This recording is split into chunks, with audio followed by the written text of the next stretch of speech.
I don't recall a time when there was this volume of anger against a party that isn't even in government. It hasn't been in government now for 14 years.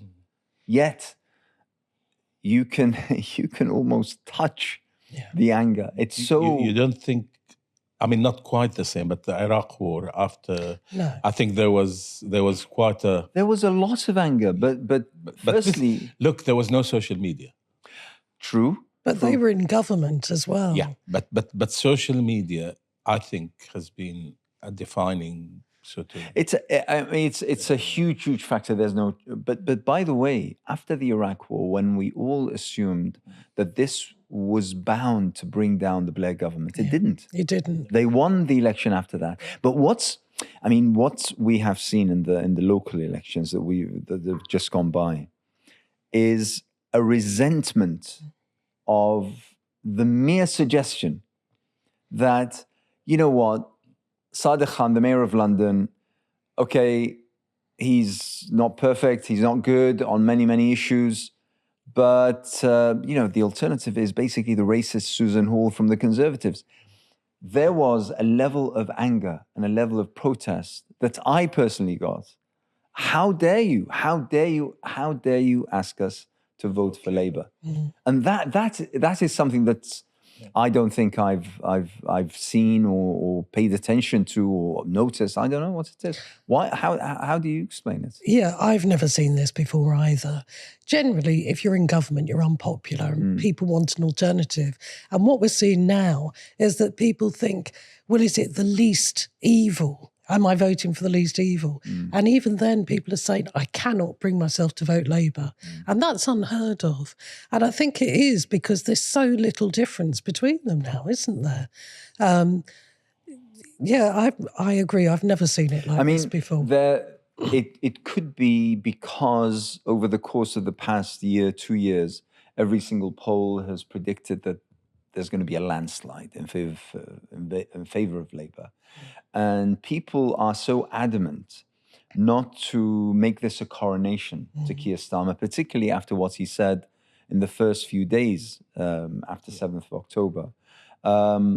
So it could be that. It could be that. It could be that Labour haven't really proposed any kind of major shift from the policies that have crippled the country. I mean, whenever Keir Starmer or any of his front bench, were asked about, major policies, they wouldn't really, they would criticize, of course, but they wouldn't really present anything of sorts. In fact, on many occasions, Keir Starmer and his ministers would say, well, we're not going to change much. We're not going to change things radically. So it could be that.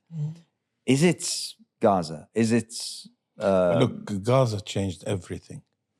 We wouldn't be sitting here today talking about the elections. I challenge this. We would not be sitting here talking, the three of us, if it wasn't for the fact that Gaza ignited this divide between the people and the government and the political parties, that the gap is so wide. Even now, listen to David Cameron, who says we're not going to cut supplies to Israel. How out of touch is that? Now, I think that, so I do think Gaza was a defining moment.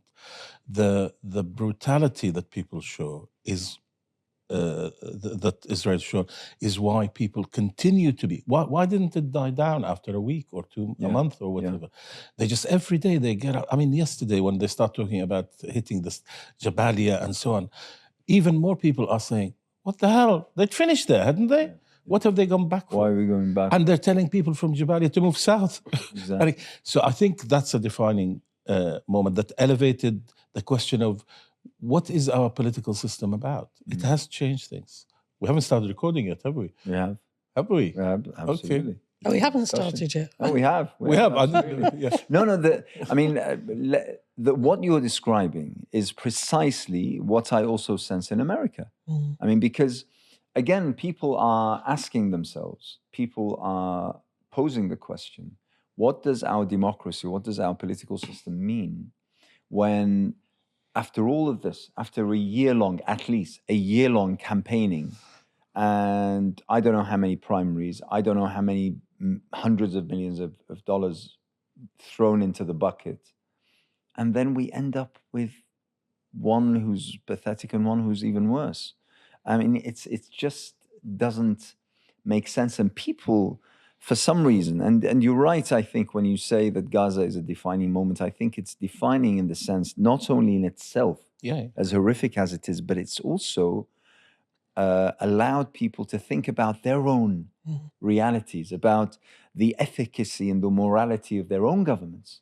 If their governments who, claim attachment and loyal to values such as democracy and freedoms and rights and women's rights and children's rights, and yet allow for a genocide the size of which and the expanse of which we've seen, then it doesn't really bode well for the, for the credibility of these I think, candidates. Yeah, I mean, for me, I think Gaza, it is a defining moment, and it was the final straw. It's come at a time where we've seen wide-scale poverty in the UK, which I've not seen the like of before. Yeah. And I work in a charity, a legal centre, where we help people with things like benefits and housing, and immigration. And I've never, in all the years I've worked in this field, seen it so bad. And yet what we have is a Labour Party that's offering no solutions to that. Yeah. Even though we're one of the wealthiest economies, there is nothing coming. And then what you have with Gaza, you see the discrimination, the different treatment. So we had what happened in Ukraine, and you see how Ukrainians were welcomed here, the support, the way the media reacted. And yet with Palestine, it's been the complete opposite. And I think it's bad enough what's happened in Gaza. But when you add to that the way our politicians have responded and the way our media have responded, people are seeing very clearly the difference in treatment. And it flows from a lot of things that have happened in the last decade, I would say, because we saw some hope, obviously, with the Labour Party under Jeremy Corbyn, and that the real policies would actually help people. And we saw how that was destroyed. And people are waking up to that, I think, now. And I think what they're saying is we've got a rotten system and we want rid of that rotten system. And so that's why you're seeing so many independents and other smaller parties, and people thinking, yes, we want change. We don't want just whoever's in government, we get the same. And I think the issue of the party whip has been raised. People are beginning to understand. People didn't understand, I think, generally what it meant, but now they're beginning to understand. When it came to the even vote on the ceasefire, people thought, why weren't MPs just able to vote the way they feel? Why aren't they consulting their constituents to come back and say, okay, on the basis of that, I'm going to vote this way? No, they were worried about having the whip withdrawn from them. But it was noticeable that some MPs who had gone back to their constituency and began to fear whether or not they were going to win next time actually decided to take the risk, if you like, and vote in that way. And this is an important thing, certainly for me, in the way that I've come into this, to stand that we are registering a new party called Reliance, where there will be no whip. So people will effectively be independents, because we will agree on a shared set of values. But then when it comes to voting, of course, we'll coalesce, we'll sit, we'll discuss, but then people will be able to vote, one, with their conscience, but secondly, with in accordance with what their constituents say. The current system, party system, is completely an antipathy to that. It just says, you go and knock on doors in November, you get elected, you have a few interactions with your constituents, but you vote the way the party tells you to vote until the next election, when you go and knock on the doors again. Wow. And that's the summary of the system that we have now. The irony for me, as someone who is an immigrant to the country, is that's what or at least that kind of democracy is what they're trying to sell to the other countries around the world, to say, do it this way, which is completely bizarre. But do you sense that is part of the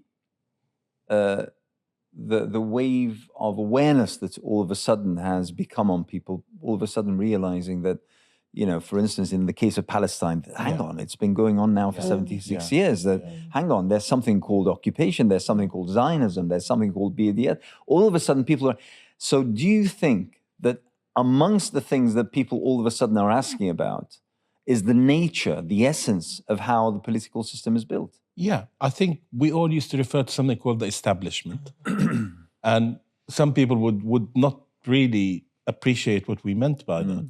That when a new minister walks into, or a Secretary of State into an office, they sit him down, and there are sort of boundaries and red lines the UK has had for many years that they can't be crossed. And of course, Israel is one of them. That you do not do this with Israel. You do not say this in the case of Israel. Our support for it in different, and that's why when the first announcement or the first comment was made by James Cleverly, he actually came up with something that I don't think the British people accept, which is the security of Israel is the security of the UK. Yeah. How can that be? It isn't England, it isn't Scotland, it isn't And this was Northern repeated, Ireland. by the way, in the letter signed by 12 Congress people. Yes. Only last week when they said that Sovereignty. The sovereignty of Israel and the sovereignty of the US, assimilating So both as a though one citizen, is- you ask yourself, why?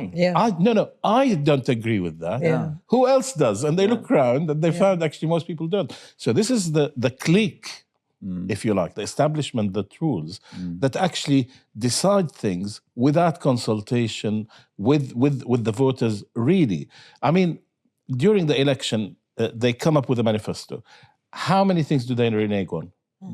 Most of them. In fact, most of them. At least Boris Johnson, to be fair to him, he said, this is about Brexit. This is what I'm going to do. And that's what he did. I'm not But gonna talk even about he anything else. inserted another bill, which was the anti-BDS bill, leaving everything else sort of to one side. But what I noticed, again, or what came to my mind when I was launching my campaign on Friday, is yes, the room was full of people who are pro-Palestine. Gaza was the trigger, but they are the same people facing the cost of living crisis, facing long NHS waiting lists, etc. So you can come up with, hopefully give them an alternative, which isn't a reaction to Gaza only, but says, hang on a minute, if Keir Starmer gets in, do you really think the NHS will improve? Will it improve, or will it be privatized even further, listening just to West steering? So it's nice that he's being challenged by Liane Mohammed. That's quite an important thing, the young Palestinian woman in Ilford North. In Ilford North, because I mean, you listen to him, you think everything's going to be hunky-dory. I also, just on the way to the studio, listened to somebody who said, my goodness, when Keir Starmer comes into office, how many problems has he got to try and solve? It's a huge task. I don't think he is going to try to solve the problems, though. And I think he's made it quite clear that what will happen is we'll get more and more authoritarian laws, because people are going to be very disappointed with a Labour government. And very soon there's going to be lots of challenges to a Labour government. So what are they going to do to silence people? And that really worries me. And I think that Keir Starmer behaved so badly under pressure. We look how he responded after 7th of October and what he said. And he's supposed to be a human rights lawyer. It's not somebody who doesn't understand international law. And yet that's what he said. And then pretended he hadn't said it. He just made it worse. So I really worry what's going to happen under a Labour By the way, government. I mean, you've now both launched your respective campaigns. You, Pamela, in Harrow West. You, Kamel, in Birmingham, Sally Oak. Let's come back to Gaza. But we're describing the state of affairs in the UK. We're talking about the cost of living crisis. We're talking about the NHS and how it's crumbling to bits. We're talking about, if we were to leave out the title of the United Kingdom, you'd think we're talking about a third world country. About a country that is absolutely in disarray and decay is eating in. But we're actually talking about the United Kingdom. How much of the attention that your supporters, to start off with, are giving to local and national politics over, the issue of Gaza, which might be the essential driver, but how much do people actually care about local politics? There's a lot of concern about local issues as well. And particularly things like housing. So Harrow, people think of Harrow, we've got the public school there, that everybody thinks it's a really wealthy area. They wouldn't believe that it's quite common, families sleeping in cars and families being told when they become homeless, you've got to move to Birmingham or Coventry and you've got to go tomorrow. And that's the norm, and people are terrified of this happening. And these are not people who are losing their home because they haven't paid their rent or anything. These are people who are losing their home because of the state of our housing situation. So in Harrow, we have one of the lowest levels of council housing. So more people who are on kind of moderate incomes are reliant on the private rented sector. And the private rented sector, there's no protection against evictions. You have no fault evictions. So what you have on an annual basis, really, people are told your tenancy's up or the rent's increasing to a level that you won't be able to afford. So they then try to find housing. And it is impossible. And all politicians talk about the housing crisis, but it's actually really simple to fix. And I see that where I work. You know, you could have in Harrow, all across London and probably in Birmingham as well, we have these tower blocks being built, but they're luxury tower blocks that people can't afford to live in. And a lot of them are empty and they're being marketed to abroad, to Singapore, for example. So all the while we have local people who need housing who are being told, well, you've got to leave your family, you've got to leave behind your community and go to another area of the country. No checks if there's any schools available. And with the cost of living, it's become a thing that this is recent, but it's not. People in Harrow certainly have been struggling and going to food banks and going without food for at least 10 years, but probably more like sort of 15 years. And what's absolutely devastating, someone was telling me, you know, in our local, I'm close to where you live, and in our high street, one of the food banks, they tell me that, you know, people who, teachers, people in cars that are in work. You know, in That's the employment, point. In employment. And yet they're lining up in order to... And I mean, I'm also an academic, so I also look at the students and graduates who are leaving with such huge debts that to think about buying a house is... It's impossible. And you're trying to have a family. I'm lucky in a way. My two eldest sons went to university under the £3,000 fees. They're still paying it. Okay, but at least there was a little bit left. Both of them have bought a house. Now in London, I know that would be impossible. Yes, impossible. But in both their cases, that has happened. But I keep telling them, well done, but you're so lucky. My oldest son was the first tranche of students that had the 9,000. And he was so disillusioned, you know. And it's right that young people are angry because they can't buy generally. Even if you're on a really good salary, it's pretty impossible to buy in London anyway. Yeah, definitely. Renting is taking all your income. It's common to be paying £1,500 a month for quite a small property. Someone's salary. So 2 salaries, you know, how do people have children? The birth rate is falling. The Lancet recently said we need a mass influx of migrants to fill the jobs. Oh, my word. And yet every party... And it's as though we're going round in circles. You know, every party, you know, is anti-migrants. They focus on people crossing in the boats who are desperate. And yet the majority of people who come in as migrants are actually working in health service or as carers. And paying taxes. That's the point, exactly. You know, it's adding to the sometimes I fear in the UK, people do not understand how it is viewed by the outside world. I mean, I remember during Brexit, I was interviewed many times by Arab media and so on. And the question would be, really? Is the UK going to leave? Are you seriously Are you doing serious? So the word laughingstock comes to mind, unfortunately, about the UK. When people like Farage and Johnson, who championed Brexit, and I don't want to focus on Brexit, but they think Britain will be great again, if you like, by being away from the largest single market in the world. And look at the impact of that. So there are lots of things adding to things like the cost of living crisis. There's a lack of admission even within the government that it was leaving. Okay, it was hidden by COVID. And that is the real stark reality. They can easily say, oh, but we've had COVID. But actually now, COVID is no longer. But increases are announced because of red tape and other things every few weeks or few months, and you, the government, you're responsible. Absolutely. And if you come in, the Labour Party, are you really going to even think? And again, people have different views about the EU. I'm not suggesting that's the ideal thing to do. What would you do about that? How can we get back into trade that allows the growth of the economy? Otherwise, I really can't see how this economy is going to grow. Well, for me, I think what they need to do is look at nationalising things like fuel, water. Look what we're paying for water and what they've done to our water.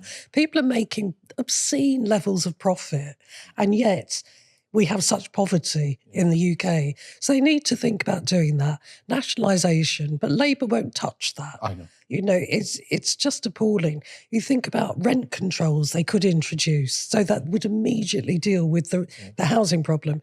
We keep being told we have a housing shortage. We don't. We have enough housing in the UK to house everybody. The problem we have is the majority of people can't afford to live in the property we've got. We have low pay economy pretty much, that people are working more and more hours and still can't meet the basic needs of rent and food, council tax and everything. And if you're needing help, welfare, etc., that's being attacked as well. You should be getting out there. We have X million, is it 2 million, who they reckon should be in work. But rather than find ways of supporting people to be in work and paying taxes, Well, the government's basically they just say shaming them. No, shaming them. I mean, Rishi Sunak's recent speech about attacking people and claiming that they're just basically sitting on their backsides doing absolutely nothing whilst they could is again stigmatizing those who are desperately in need. Well, again, it's a bit of a myth, because many people who get benefit are in work. They're on universal credit and they're on work. So benefits supplement poor pay, basically. They support employers who give very little money. The major group that you've got left who are on benefits are people who are ill. And what I was very aware of during COVID is that more people had to rely on the benefit system because they were laid off work, they didn't have schemes that they kept being paid. And so many people were shocked at how bad the benefit system is. They think it's better than it is. So the people that the government are talking about getting back into work are people who are disabled to the extent that they can't work, because if you're disabled and you can work, many people do want to work. So they're people who are very ill.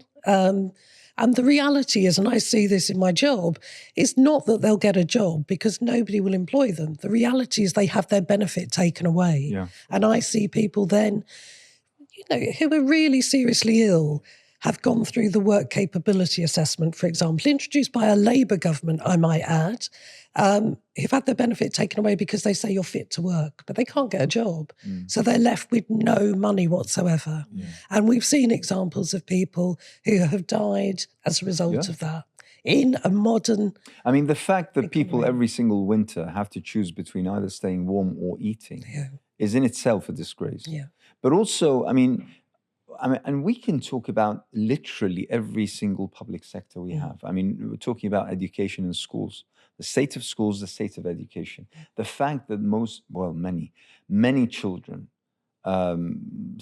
estimates upwards of 800,000 children throughout the country, if they don't go to school, they don't eat. Yeah. They don't eat. I mean, that is a travesty. That is something that the government should head. But then if you ask the question, what is going well? Yeah, I mean... Nothing. Except corporates, except energy companies, except... And food banks. And food banks. Yeah, okay. We're having another food bank virtually every single week. But the point is that...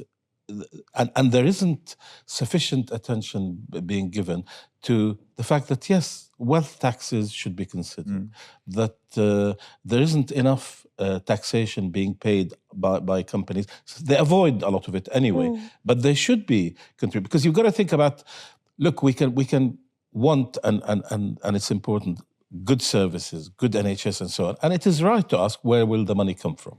Okay? But at the same time, you let these companies make these billions of pounds and make the smallest of contribution to what services that are needed. In addition to that, we have, and this is why I said what is working, local authorities. I mean, I've come from Birmingham, where Yes. where it is bankrupt. Yeah. The largest, Yes. but by the way, the largest local authority in Europe is bankrupt, is raising the poll tax. It's almost council tax by 22% and cutting services. Yeah. So it's all about cutting. Cutting welfare, cutting services, longer queues for the NHS, and so on, and there's no realization that we just cannot go on the way we are.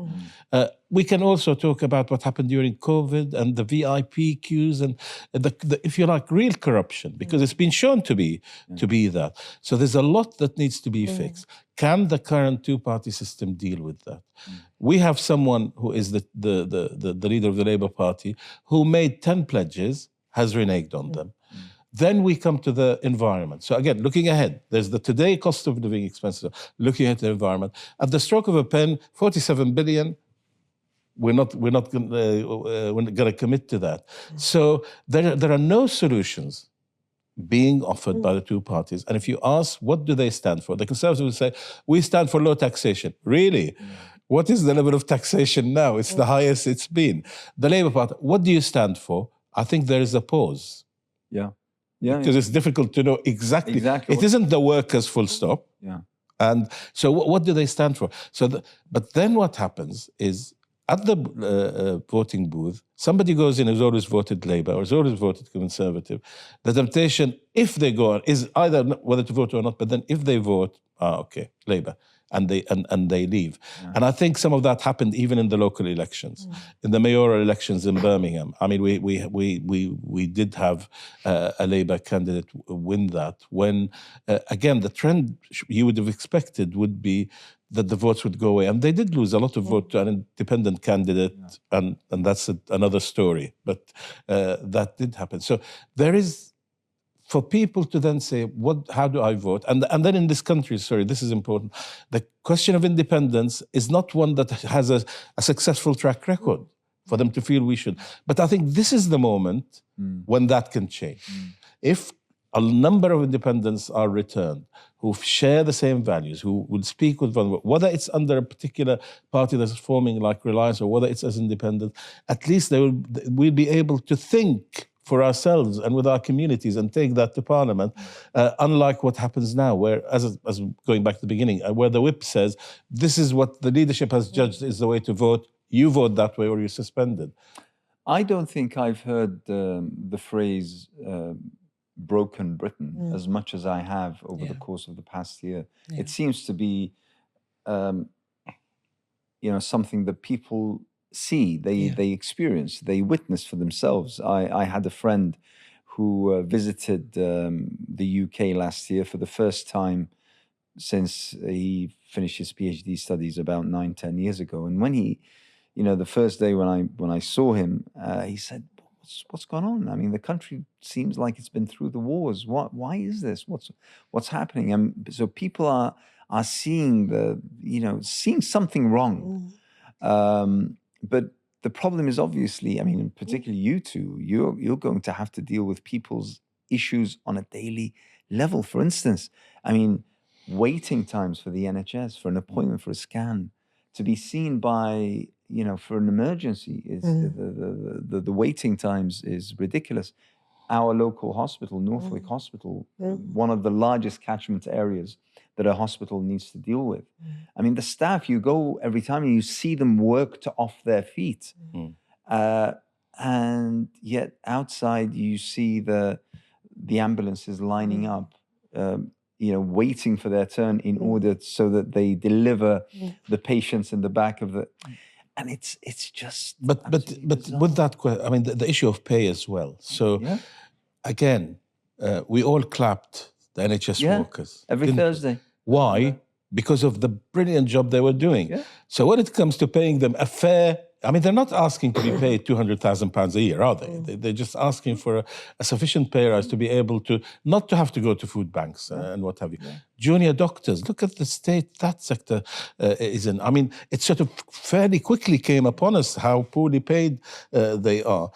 Unless there's a commitment to that, what you've just described will not change. So pay is a really important factor here, and ways have to be found. And again, okay, public sector, it'll come from taxation. There's no doubt about it. And that's why there's a real need to look at that. And for the Conservatives to try and promise cutting taxes when they can't deliver the services is just not being honest with the people. Because even with the level of taxation as it is now, which they would say is high, we're not delivering this, or the country isn't. So trying to cut taxes just before the election, if you like, to gain some more votes would be completely wrong.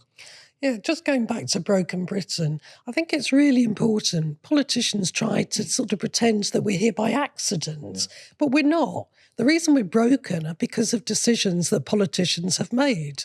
And that is both Labour and Conservative. So as I said, in my job, I see the level of poverty is not recent. It's been growing and growing. And this, goes back to decisions made by the Labour government previously and kind of ramped up by the Tories when they took over in 2010.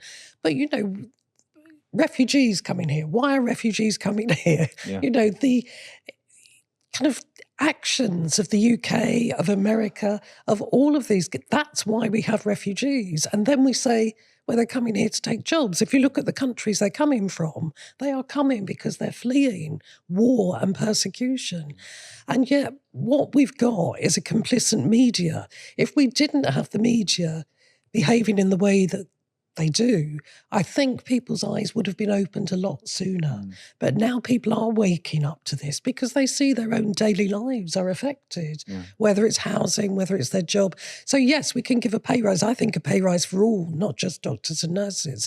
But if you give a pay rise and you've still got landlords who are increasing the rents, if you've still got transport that's going up and up and up that people have to pay, it doesn't actually make that much difference. No, so we have to tackle it's got to be coherent. Yes, you're absolutely right. And I think, again, I wasn't just calling for pay for but it goes to the heart of thinking about what did the Labour government do after the Second World War? And they embarked on the NHS, a programme of nationalisation. Now, I'd say we need that, and Labour are not offering it. And the people who are being elected as MPs, largely, there's a few exceptions, of course, are people who have no understanding of socialism or of Labour tradition. So we are not going to get that. And we've seen with the Tories crossing the floor, there is no difference. So I really fear for what's happening. I think now is the time for independence. Let's try. And can I add just one thing to that? And the other thing about independence is a lot of them come with real life experience. Yeah, exactly. So that really will add. I mean, people we're talking to about standing lawyers and doctors and nurses and so on, trade unionists who are thinking about standing. That's enriching. Really, really promising, especially that. Hopefully we sort of lessen the numbers of career politicians who know nothing else, who have absolutely no life skills, nothing that they've actually run with their, with their own invention or creativity. But let's try to grapple, or let's try to focus on some positives. Once again, I mean, Gaza might be the driver. But I believe that the student movement that we're seeing around the world, but also here in the UK, is something which is extremely promising. I've been to several of those encampments, and the level of discussion, debate, and dialogue that is happening within is incredibly fascinating, because these students, they're talking from the perspective of what's happening in Gaza, but they're bringing everything home. They're making it seem as though the issue is at home. I mean, they're talking about student debts, which they're bound to. but they're also talking about the state of society, about the state of the country. They're talking about employment. They're talking about housing. They're talking about all of these issues, about poverty, about the gap between rich and poor. So they're addressing local issues driven by what's happening in Gaza, but focusing on, their local issues, which they will need to come to terms with. Now, the promising thing from where from my vantage point, is that these same people are going to be the leaders of the country in the next 10, 15, 20 years. Yeah. And the fact that they are speaking with such clarity, with such focus, is something which fills me with hope. But again, going back to the traditional party system, there is a chance that as they get to the age of being sort of thinking about going to parliament, that the party setup will try and exclude them. I mean, look, if I tried to stand for one of the two major parties, what chance would I have had of doing that? Zero. Because of what I stand for, but that's what you're saying. The students stand for something, so they do need alternative umbrellas and so on to be able to do it. But the most promising, I think, is America, because the not only the pro-Palestinians who are maybe Palestinian and others, but the level of support from the Jewish young people is absolutely amazing. Yeah. And they will become, in America, yes, there is the pro-Israel lobby, etc. But at the end of the day, in sheer numbers, what we're seeing is the sheer numbers of people who would be actively looking to become politicians is really promising. So it is really encouraging for the future. But in the next few weeks, I am worried we're going to see oppression of these students around the world in so-called, which is ironic, democratic countries where you have free speech, because they think this is dangerous to the establishment. And we go back to that term. This is not, we can't change our positions on support for working with America or doing what America effectively tells us to do. We can't not support Israel, but these people would be coming up and saying, no, we've got to change. We don't want to be the laughing stock. And I think that's so important for Britain. And to use the word Great Britain, people have to reflect and think, yes, it might have been huge Britain in the past, but at least bring it back to being great. And that's by being principled, by practicing the values that Britain claims to have of democracy. I remember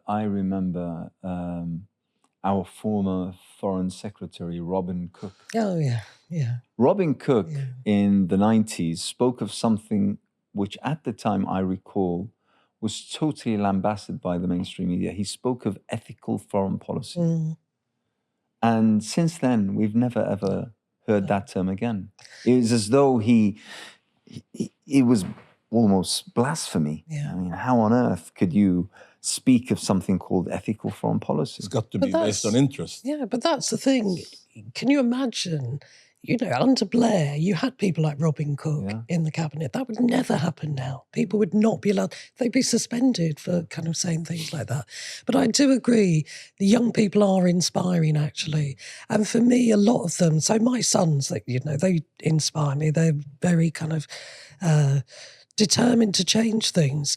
And what I see is that they're not interested in the parliamentary system. Young people, whether it's Youth Demand or Just Stop Oil, all the ones that the government are saying are extreme. They're the ones who are saying, we've had enough. We've just had enough. And I can't see them wanting to be in Parliament, to be honest, because it does corrupt. Power corrupts, doesn't it? And we see that people who start off quite left-wing suddenly, get into Parliament and they don't want to lose that. They're the things that go with it.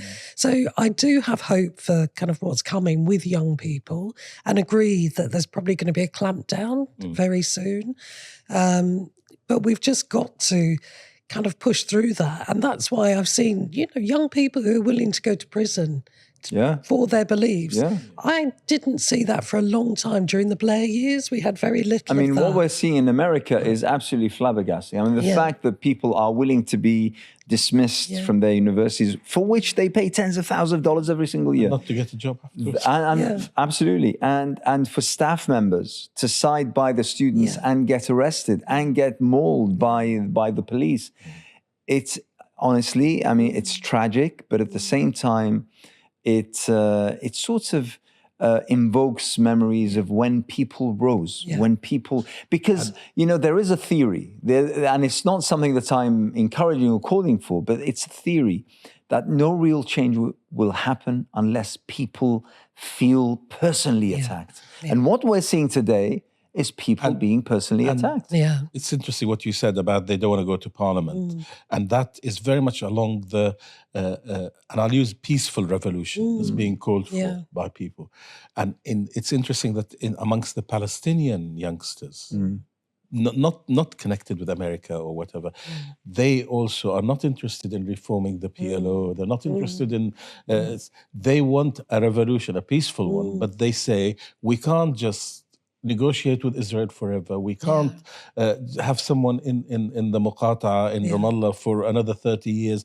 So it's interesting that it effectively mirrors what seems to be happening here. But what political system do we move to?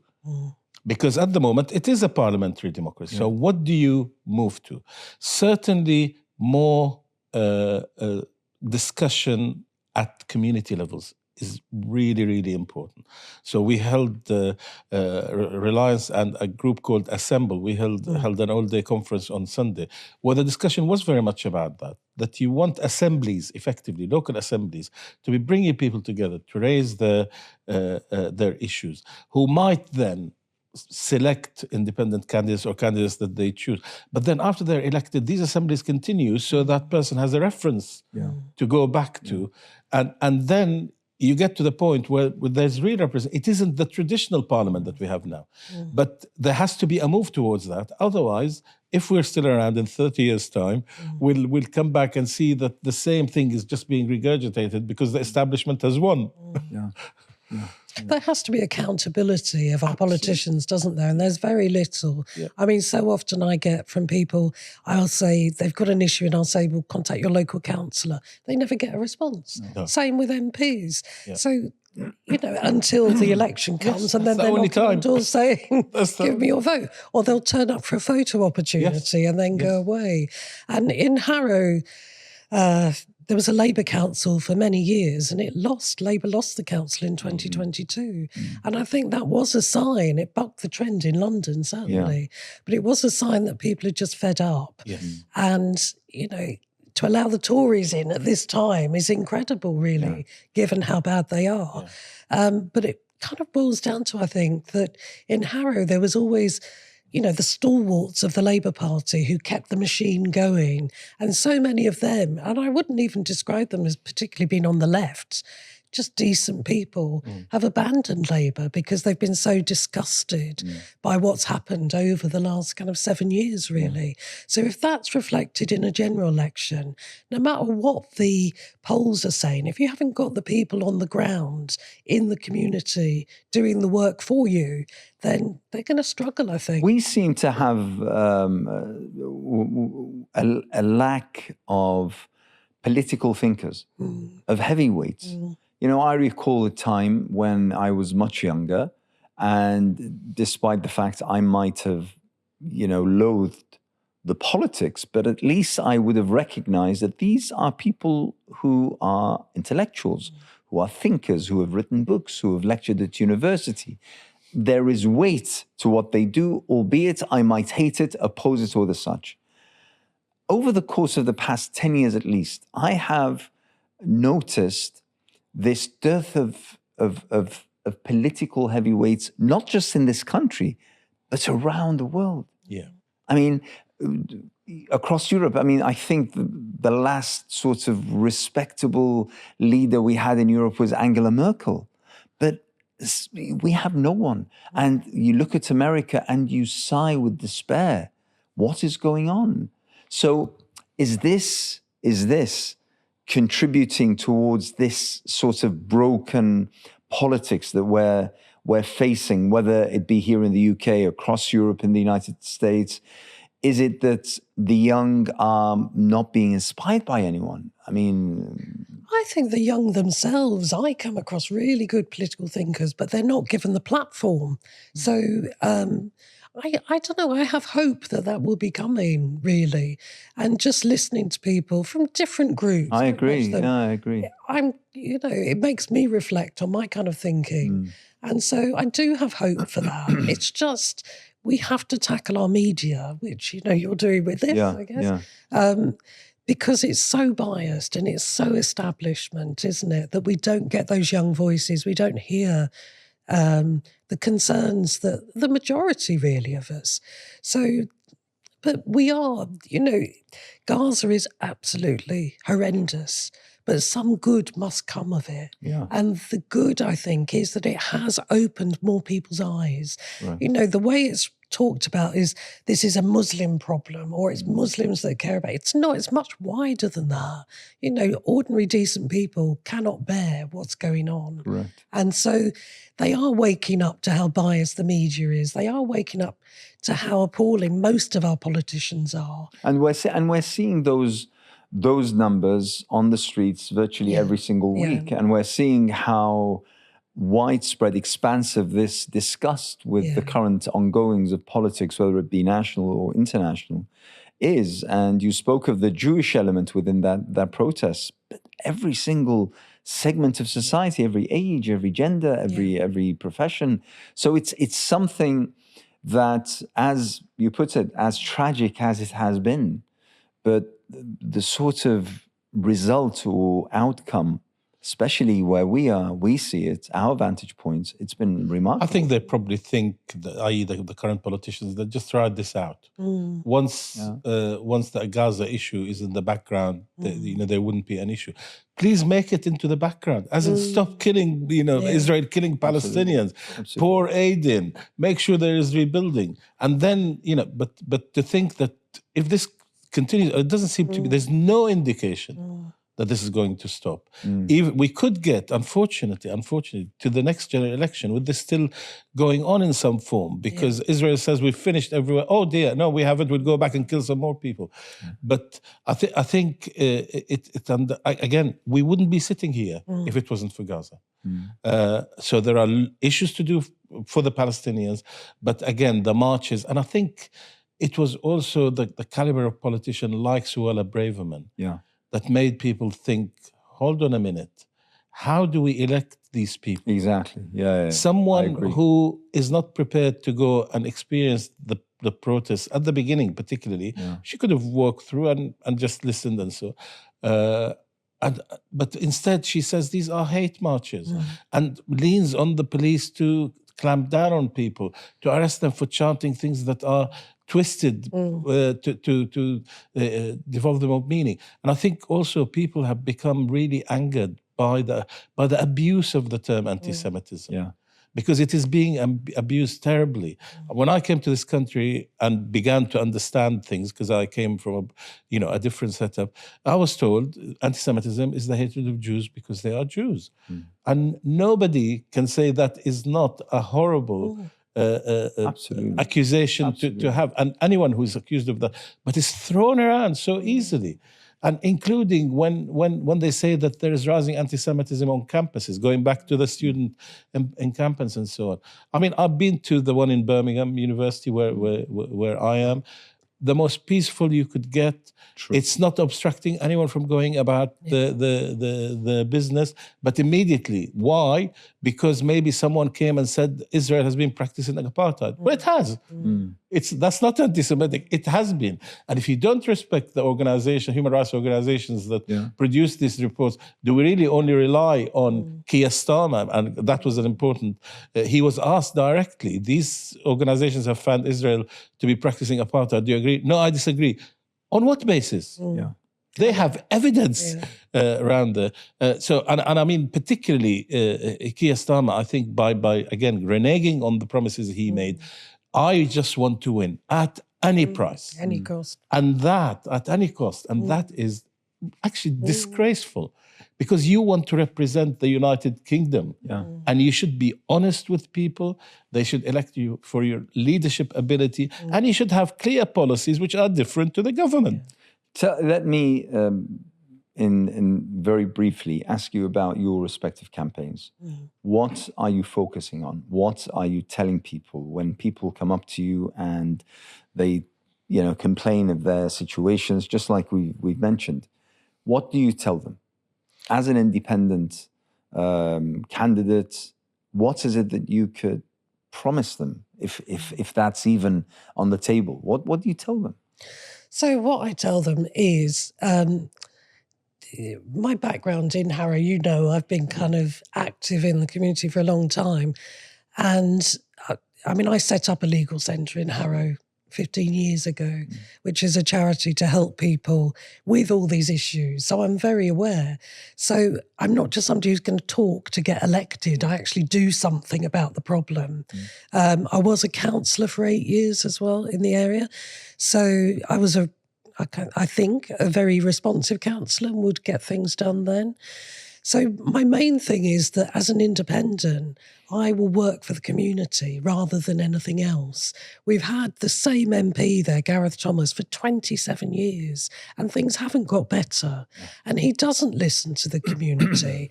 He voted for the Iraq war. Harrow is one of the most diverse boroughs in the UK. He voted for the Iraq war. Okay, maybe he was misled by the information. But afterwards, when it became apparent it was an illegal war, he has voted against an inquiry repeatedly. And he still says today that he doesn't think his decision was wrong. And how can that be right? He repeatedly votes for things that impact on the community. We have now the Labour Party saying they're going to stick to the two-child policy, for example. And we know in Harrow, because of the diversity, there's larger families. Repeatedly. So what I will do is what I've always done in Harrow is work for the community. And I will be honest. If there's things I can't do, I will be honest about it. I will never vote for war.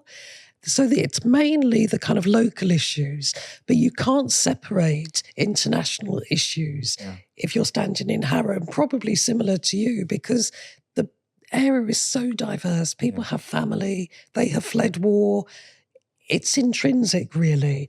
And that's what I think is unprecedented. I've been on the national marches, but we've also had local marches repeatedly. And we've had 400 people turn out. That's unheard of in Harrow. Absolutely unheard of. And not just once. And of course, with Iraq, we had huge marches, didn't we? But I've never seen the like of this, where repeatedly, week after week, something is happening. But also, even before Gaza, what happened was we were seeing industrial action on a scale that I've never seen before. Almost every week there was a strike, there was a union, people demanding more. So we're in that period. So my commitment will be on those kind of domestic... And people are responding to that. Yeah, they are. It's so positive. We had our first leafleting session this Sunday, and admittedly it was lovely weather, so that might have been the pull, but we had probably about 50 people, mainly local, all coming out, and people saying hope's back, which is so lovely. Excellent. Really lovely. And in Selly Oak, what do people complain about? First of all, there is a particular feature to Selly Oak in that the current MP, a Labour MP, is also the chair of Labour Friends of Israel. So, which is not something he advertises to his constituents. And if you go to his website... Strange. It's absent. It is strange. But in Parliament, when he spoke during the ceasefire discussions, he said, I'm a friend of Israel. If you're a friend of Israel, you're a friend of an apartheid state, a racist state, a genocidal state. Surely, if you had an ounce of decency in you, since October and up to now, you should at least have said, wait a minute. I phone my friends in Israel and tell them, I can't be your friend if you continue to do this. None of that. No condemnation of anything that Israel has done. I am told he's not very responsive, not just on this issue, but other issues. So in my case, I'm someone who's local to in Birmingham, not in the specific constituency. Someone who's, as I say, experience of life. I've been at Birmingham University for over 30 years. Graduated thousands of students and interacted with industry and others. So I can bring some of the skills of doing that, in addition to the fact that I've been chair of the Palestine Solidarity Campaign for the past 5 years, and before that I was in different roles there. So I understand how you try and develop strategies to make change. And are we hopeful? Locally, your campaigns, but also generally speaking, are we hopeful? I'm hopeful, otherwise I wouldn't be standing. I think we have to be very clear. It's really difficult for independents. We have to be realistic. But equally, I'm hopeful because I've never seen this level of desire for change. In all the years I've been active politically, I've not seen it. So we're going to do our best to win. Fantastic. Absolutely, we stand to win. Thank you very much.